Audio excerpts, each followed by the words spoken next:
Okay, you can now unmute yourselves. Barbara, I'll tell you when we're going public. We're about to go public. Unmute yourselves for those who need to speak.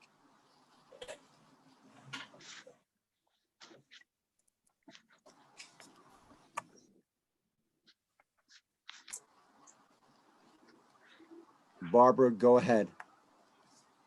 Good evening, everyone, and welcome to the revised preliminary budget hearing.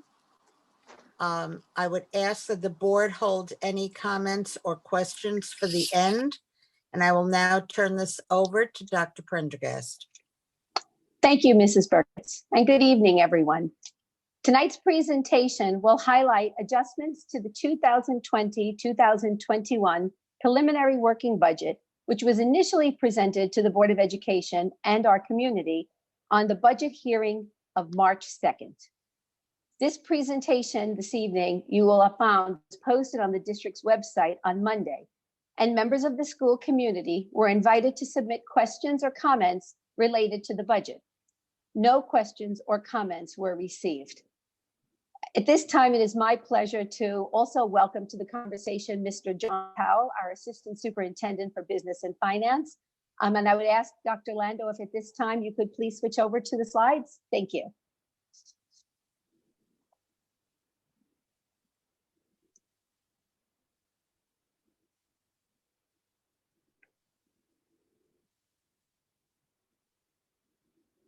Next slide, please.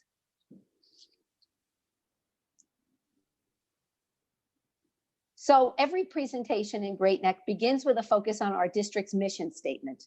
Our ultimate goal and responsibility is to provide academic support so that our students have the opportunity to grow academically, socially, and emotionally to the best of their abilities in order to become lifelong members and compassionate, productive individuals within our global society. So we always start presentations focusing on the mission statement at hand. Next slide, please. So everyone who's paying attention tonight realizes that the Great Neck Public Schools has a long-standing tradition of high achievement. Residents choose to live here for a variety of reasons, but the public schools are certainly seen as one of the crown jewels of our community. And families look to enroll their children in our schools for the opportunities that we can provide for their children. Clearly, Great Neck Public Schools and the Great Neck community is considered a destination located by many. Next slide, please.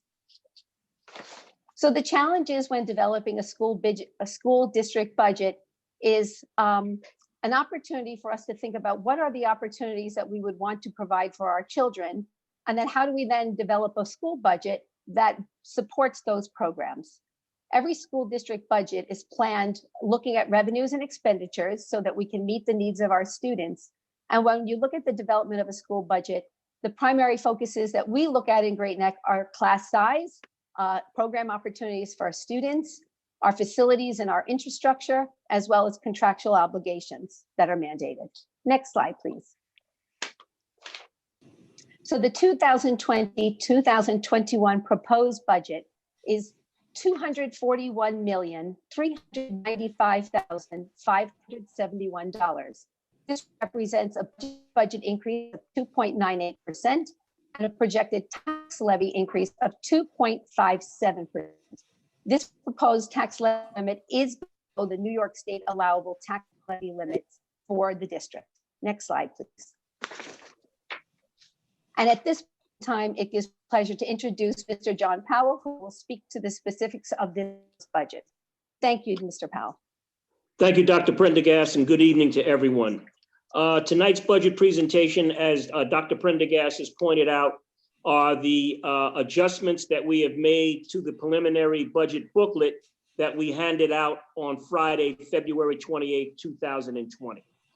In that preliminary budget booklet had a preliminary budget of $242,799,885.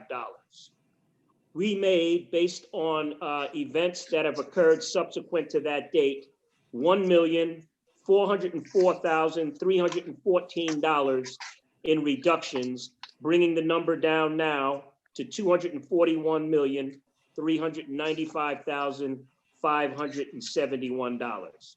That is a 2.57% levy to levy, tax levy to tax levy increase, and a 2.96 budget to budget increase. At the time of putting together the preliminary budget booklet on February 28th, we had no idea what we were in store with the coronavirus pandemic. And this is why we had to make the reductions that we did for tonight's presentation. Next slide, please. This is the proposed budget expenditures broken out into the three-part budget of administration, capital, and program. We are proud that our program expenditures account for 82.23% of our budget. That's what we do here, is the instructing over close to 6,700 students, almost 1,900, and support to almost 1,900 private and parochial students. The 12.41% part of our budget goes for maintaining our infrastructure. We have 18 buildings, 222 acres, 1,450,766 square feet of space to maintain. And the lowest part in our three-part budget percentage-wise is administration. That's to administer all of the employees that deliver the programmatic offerings in our school district at 5.36%. Next slide, please. This is a 9-year history of how we have compared to the property tax cap legislation. As you can see, looking at each one of those years, we have never exceeded the tax cap limit. We are proud of this fact.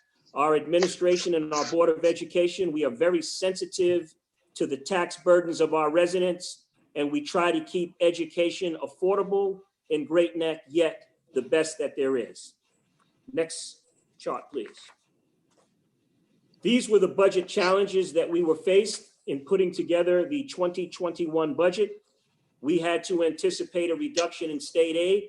When the first preliminary budget was unveiled on the 28th of February, we were aware of a $6.1 billion deficit in the state of New York, which resulted in a reduction of state aid for us going into the 2021 school year. However, as we all know, with the events that have taken place over the last month and a half, that budget deficit at the state level has ballooned to almost 3 times that amount, which will require additional cuts in state aid.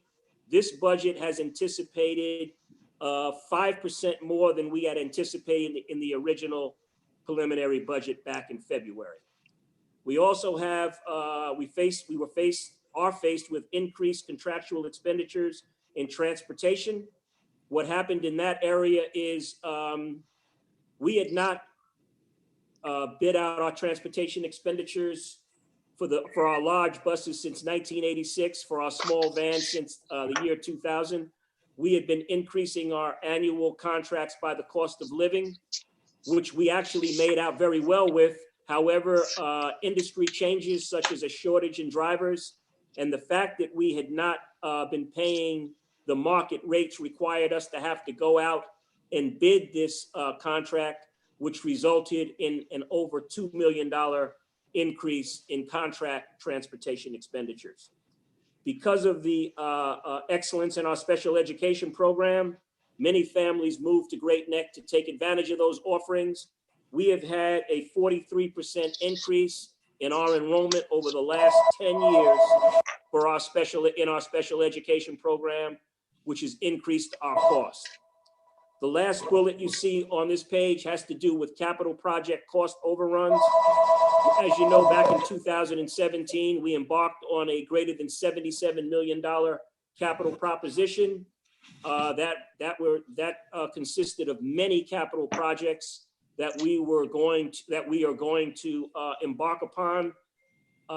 We have started, last summer was the beginning of those capital projects. We bid out a number of projects for the summer of 2020, where we are right now. However, because of changes in the construction industry, we have had cost overruns in a number of projects that we have had to address in this 2021 budget. Two bullet items you don't see on this page that impacted the development of this budget is the Tax Cuts and Jobs Act back in 2018. First major overhaul of the Internal Revenue Code since 1986. What that did, though, was limited the itemized deduction on a individual tax return to $10,000, meaning any taxes you paid for property taxes and state and local income taxes could not be deducted over $10,000. The other item that's not listed here is the Nassau County Reassessment Project that will reassess all parcels of real estate in Nassau County. That will result in some taxpayers' taxes going up and some going down. However, it needs to be mentioned that those two bullet items did factor in to decision-making in developing the 2021 budget. Next slide, please. Budget highlights for the 2021 proposed budget. We are again, as I stated in a previous slide, we are below the tax levy limit. This budget maintains programs at the elementary and secondary levels. We are adhering to the Board of Education's class size guidelines, and we are adding secondary level staffing positions, English as a new language, and special education teaching positions. Next slide, please. This budget also maintains academic intervention services.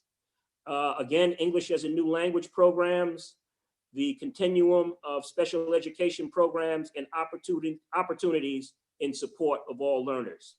We are maintaining funding for extracurricular clubs, activities, music, art, and athletics, and we continue to provide ongoing professional development training for our faculty and staff. Simply, this budget maintains our instructional program as it is right now and makes certain additions to it.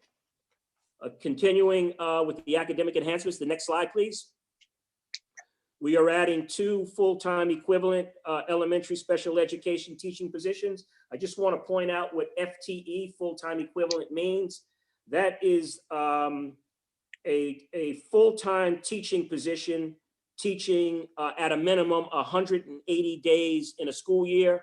I want the public to know that our teachers work 184 days in a school year, or 4 days longer than the state minimum of 180 days. In addition to those 2 elementary special education teaching positions, we're adding 2 full-time secondary special education, secondary teaching positions also. So that's 2 on the elementary level, 2 on the secondary level. And we're also adding 4 elementary special education teaching assistant positions. And we're providing additional funding for state-approved non-public school special education placements.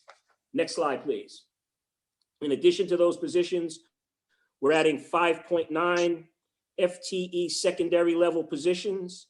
There's a 0.8 at the secondary level for English as a new language. There's a 0.8 position, 2 positions characterized as Dean of Students. This is to assist in the responsibilities of one of the assistant principals that we are not replacing due to retirement. So we needed to add in that area. We're also adding a 0.2 tech staff developer at North High School and 4.1 FTE instructional positions in various departments. John, if you don't mind, Mr. Powell, if you don't Yes. mind my interrupting, that was one of our initial proposals in the preliminary budget. But you will find earlier in the next slide, you'll see that there were reductions taken. That was part of the initial budget enhancements back in March. And now we're talking about the revised changes, which you're going to focus on the next slide. I just wanted to clarify that for the audience. Sure. Thank you. Then we have additional funding for secondary level robotics. And then we have funding for secondary level bilingual counseling. Next slide, please. As I mentioned earlier, we had to make over $1.4 million in reductions based on events that came about after we released our preliminary budget booklet. We have had to make reductions, and we started with 2 elementary guidance counselor positions, a 0.2 elementary social worker position, a 0.5 reading recovery position, a 1.0 district info tech aide position, and 4 secondary staffing positions. Next slide, please. So just for clarification purposes for the community, these were items that we had initially proposed in our preliminary working budget back in March. But now as we're moving forward, we have made the decision to not add those positions to the budget for 2020, 2021. So I just want people to realize we are not reducing these positions, but rather these were positions we were initially planning to add, which we are now no longer planning to do so. Thank you, Mr. Powell. Sure. Okay. In addition to the 2 elementary guidance counselor positions and the other positions that I mentioned on the previous slide, we're also reducing 2 elementary positions, 1 hourly secondary position. It's a 0.85 full-time equivalent. We have reduced 4.0 FTE teacher salaries at the secondary level. We have made some reductions in the activity stipends, BOCE state reporting, the purchase of 1 school bus van, the elimination of 1 of our late school bus runs at South High School. We are reducing our security staff by 6 contract guards, and we've reduced some money in curriculum development and test scoring services. Next slide, please. This is a list, a sample of a list of the 40 capital projects that we are planning for the 2021 school year. The first 2 projects you can see, the auditorium renovation project at Ian Baker School and the balance of the window replacement project at South Middle. Those are the 2 projects that I mentioned earlier under cost overruns. They equal $2.2 million. We, at the time that we put together the estimates for these 2 projects, factors in the construction industry were different. However, we have bid these projects out twice, and unfortunately they have come in actually higher than that, but the amount of money that we will address in the 2021 school year is $2.2 million, and we will address the remainder of those overruns in future years' budgets. We are renovating the boys and girls locker room at North Middle School at a cost of $500,000. We're doing the replacement of fans, lighting, and the ceiling in the gymnasiums at 3 elementary schools, Saddle Rock, Parkville, and JFK. We're doing work at our 2 pool locations, North Middle and South Middle. We're replacing the pool entrance stairs, and we're upgrading the pool ventilation at a cost of $350,000. We're doing renovations to the choral rooms at Lakeville and North Middle, and we're renovating the bathrooms at Saddle Rock and art classrooms at South Middle. Next slide, please. This is the page that lists all of the adjustments to our budget booklet. As you can see, we're listing the actual account codes, and this page equates back to the pages listing the reductions. As you can see, the only increase on this page on the expenditure in the expenditure budget is on that contract transportation line. The rest of these are the decreases relating to those positions in those areas of the budget that we reduced in order to get this document down to the $241,395,571. Like in any budget, the expenditures and the revenues have to equal. So the decreases on the revenue budget on the bottom, you see an $803,000 decrease on the real property tax line. That's going from the 2.98, I believe, that we initially started with, down to the 2.57. Then you see the state aid reduction of $600,000. That is taking into account the deteriorating financial situation at the state level. And that's equates to the amount that we're recognizing that we're going to lose in state aid, which could go higher based on the state assessing their revenue situation over the next couple of months. The next slide, please. These are the budgeted expenditures. This is an object view of our budget. It shows the different areas, objects of expenditure, where there are increases and decreases. As you can see, our personnel services are going up. That's a combination of salary increases, the amount of money we saved by a number of our administrators and our teachers retiring under an incentive. And that's the net effect at $775,000. Then these are the retirement expenditures. We belong to two retirement systems, the teachers' retirement system and the employees' retirement system. Those are the amounts of money based on the salaries that we have to pay to those two systems. You see a decrease for health insurance. It's kind of not as clear. It looks like health insurance expenditures are going down. They are, but the reason they are going down, we took $2 million in favorable variance, or money we had budgeted in that code for contingencies. We needed that money to help balance this budget. So really, health insurance would have gone up if we had not taken $2 million in favorable variance out of that line. Then there's Social Security and Medicare, supplies, materials, and equipment, as you can see. The next large item on this page is capital projects. That's the $2.2 million on the South Complex windows and the E.M. Baker Auditorium. Then you see a number of other expenditures. Special ed tuition is our next big one at $714. That's recognizing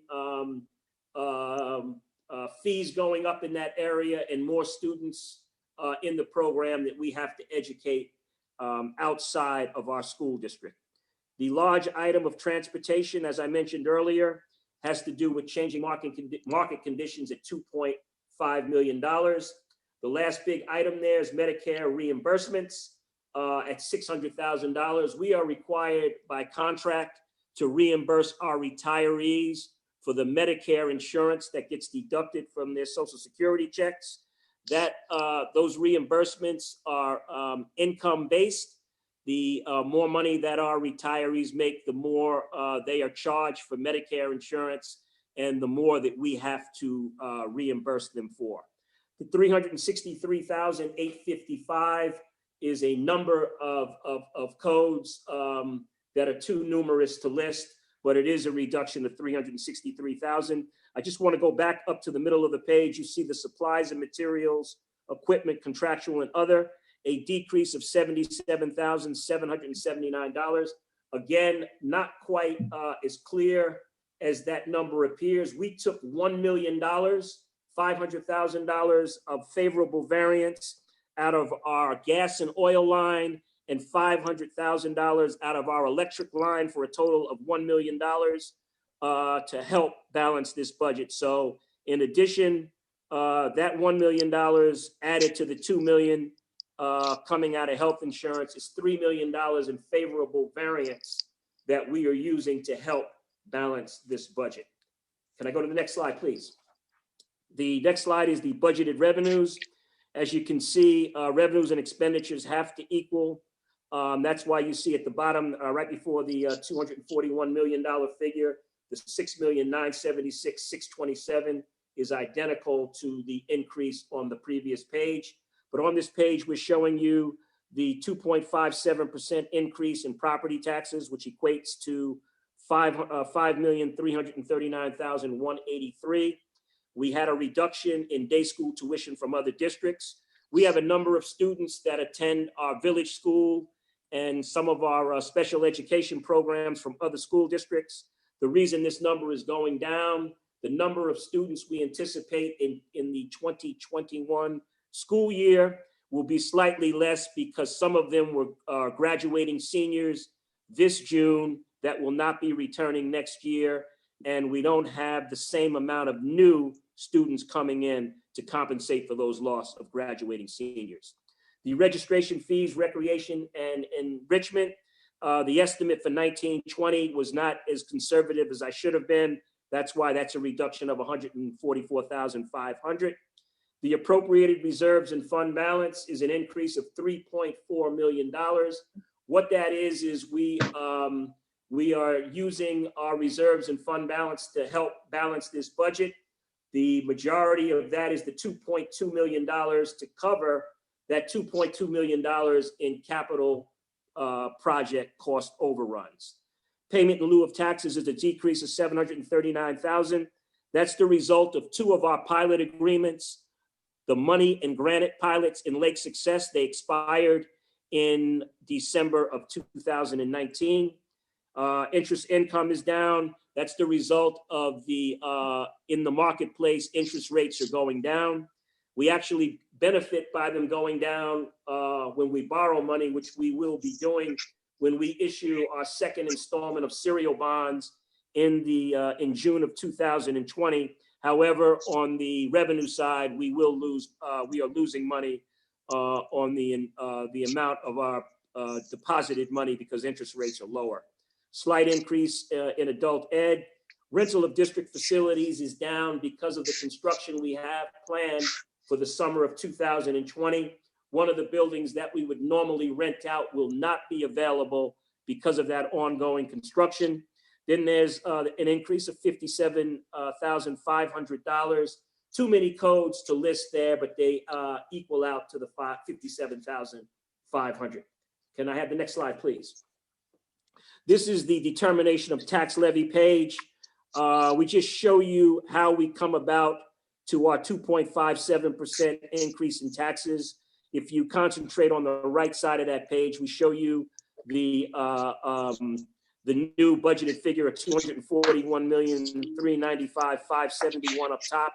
That's a 2.98% budget to budget increase. From that, we deduct all of our revenues and appropriations of fund balance and reserves. That's how we come down to the $212,857,469. What I'd like to concentrate on is the middle of that page where you see the appropriated fund balance and the reserves we're appropriating. They equal the 2.2 million, the 2 million, the 1 million, the 10,000, and the 500,000. They come to a total of $5,710,000. When you add that to the $3 million I mentioned earlier, 2 million in favorable variance coming from health insurance, and 1 million coming from utilities, 500,000 from oil and gas, 500,000 from electric. We are using $8,710,000 to help fund our 2021 budget. The last item on this page is our increase in enrollment. Although it may not seem to be a lot in terms of numbers, many school districts are not seeing an increase in enrollment. Great Neck is, because people want to come here. As mentioned earlier, it is a destination. Next slide, please. We also like to show how our tax rate compares to the other 62 school districts in Nassau County. As you can see, we're fifth from the bottom, or 58 out of 62. Again, a tax rate is a function of assessed value, legislative based proportions, which tells you how much each class of property has to pay of the tax levy and the actual tax levy. So you are getting a bargain by living in the Great Neck School District, as you can see, fifth from the bottom. Next slide, please. This slide has to do with a contingency budget, or what happens in the event that a budget gets defeated. We are allowed two opportunities to get our budget passed. In the event that it does not get passed and we have to adopt a contingency budget, we are required to raise no more in real property taxes than the last approved budget, which, if unfortunately this were to happen, that would be the tax levy for the 1920 school year, which is $5,339,183 less than what we are proposing right now. And if that were to happen, next slide, please, it would It would have an impact on our class size, staffing, academic programs, non-mandated study skills, reading, math, special education services, after-school clubs and athletic programs, early morning drop-off, capital projects, other transportation services. As you can see, it would be a devastating impact on our budget, and one we hope we would never have to go to. It would also affect all contractual. It would not impact contractual and debt service obligations, which we would still be required to pay even under a contingent austerity budget. Next slide, please. This is just going over the New York State election laws and rules for voter registration. I'll leave that for the public to look at on their own. To be determined.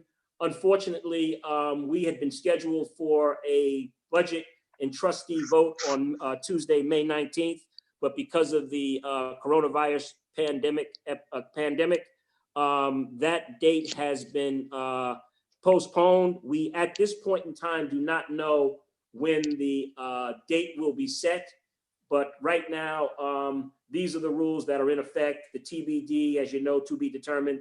We will, of course, keep you informed on when we find out when that budget vote is scheduled. Mr. Powell, slide. I might also add, Mr. Powell, that because the date has not yet been determined, therefore all of the other deadlines, such as the date for the budget adoption and the date of our budget hearing, has also yet to be determined. As it was mentioned, we are awaiting additional guidance and information from Governor Cuomo, and we're hoping to receive that information shortly. Thank you. Sure. Thank you, Dr. Prendergast. Our next slide, please. These are, we've put together 14 common questions that we tend to get each time we present a budget. They deal in the areas of state aid, the tax impact of the proposed budget, private and parochial school support, security, fund balance and reserves, what would be our contingency plan in the event of a larger reduction in state aid, how we formulate a budget, some of our cost-saving measures, partnerships and collaborations we have with fellow governments, and of course, the economic impact of the pandemic. I will leave those questions for members of the public to review on their own, but I think that there is a lot of information in there that hopefully will address most of the questions you may have on our budget. If we could just go to the next slide, please. Another one, keep going, please. Keep going. One more. One more. Okay, again, we're just illustrating how important it is for people to come out and vote. The question marks are, again, because we do not know when that budget date has been scheduled. But again, we will keep you informed with literature from the school district on our website and in the mail on when the budget the budget vote is being scheduled. The next slide, please. This is a picture of our most prized not possession, but why we do what we do. These are our students and our staff, and just a sampling of the many things that take place in our district and what this budget goes to fund. Our last slide, of course, is a question and answer for our Board of Education. As Dr. Prendergast had mentioned earlier, the public had up until 3 p.m. yesterday to submit questions on this document. As of that time, no questions were submitted, but at this time, it's open to members of our Board of Education if they have comments or questions on what was just presented.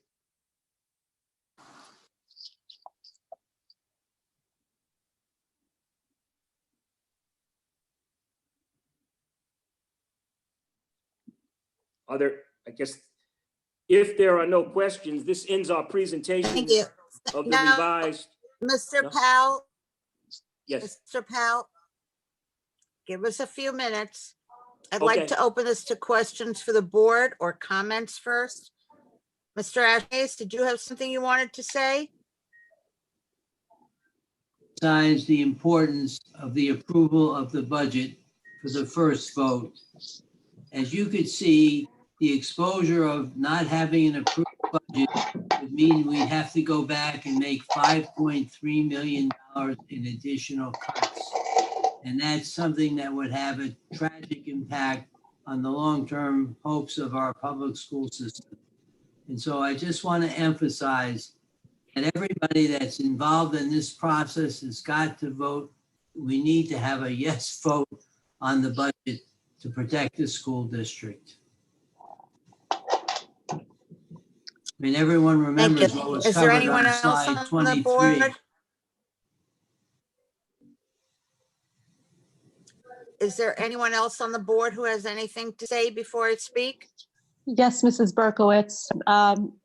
I just wanted to commend Mr. Powell and Dr. Prendergast and the entire cabinet for, on relatively short notice and in the middle of a pandemic and all of the upheaval in the schools, also being responsive to us as a board when we came to them and said that we need to try to bring down the budget despite how much commitment we felt to the original budget. So I appreciate the containment of costs, and I believe the community will as well. Is there anyone else? No. I just have one thing that I'd like to add. So I've had the opportunity to read about people who are suggesting perhaps that they turn down and vote no for the budget for an assortment of reasons having nothing really to do with the budget. I just wanted to really remind everybody who considers that even to be a viable option, that you will be hurting our children. That it's not a question of what you're doing to any of us as adults, but think now of what they will lose. And you heard a little bit about the $5+ million that has to be recouped, and all different things will be cut from the present budget, which is so important and so special to this district. So I advise everybody to please think about that as you're discussing whether or not to vote for the budget. Please keep that in mind. Think of our children. Thank you. Dr. Prendergast, is there anything that you'd like to say in closing? Yes, thank you, Mrs. Berkowitz. I just wanted to acknowledge that we do remain committed to being a premier school district, and we want to continue to deliver a quality 21st century education to our students. As a district, we are committed to our district's mission and goals. We worked very carefully to allocate resources prudently in recognition of the challenges that we are faced with during this fiscal climate.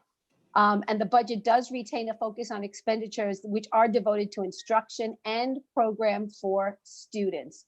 And I do want to thank Mr. Powell as our Assistant Superintendent for Business and Finance for his strength and his wisdom and his expertise in terms of implementing strong financial controls and oversight with regards to our district funding and budget. And I thank the taxpayers for their time. And we hope that this budget still supports our children and our programs as we move into the 2021 school year. We know this is challenging fiscal times moving forward, with New York State facing a deficit itself. And we are being mindful with regards to what could be a reduction in state aid moving forward. But I feel confident that this budget will continue to support our programs and our values for the Great Neck Public Schools. So thank you very much. Thank you. Well, this really concludes now our meeting for tonight. And we will let you know before there's going to be a budget vote to let you know when that will occur. But in the meantime, I wish you a good night and please stay safe, be well, take care. Bye-bye. Thank Do you. I have a motion Good to night. end this meeting? So So moved. moved. Thank you. Good night, everybody. Good night. Good night.